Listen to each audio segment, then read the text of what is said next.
ये जंगल में लड़ाई हो जाएगी।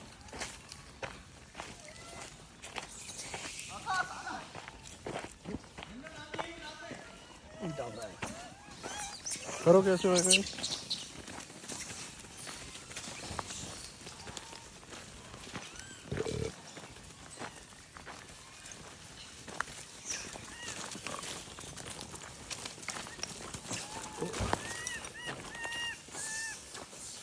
जय श्री राम साथियों, आज जो भंडारे का आयोजन है, आज नवरात्रे के पावन अवसर पर हमारे अजीज मित्र मकराना राजस्थान निवासी श्री उपेंद्र राठौर जी के तरफ से ये बानर सेना के लिए भोज पदार्थ की व्यवस्था की गई है, जिसमें मुख्य रूप से केले का भंडारा जो मैं प्रत्येक दिन अपने युवा साथी के साथ लगाता हूँ, उसके लिए उनका सहयोग रहा।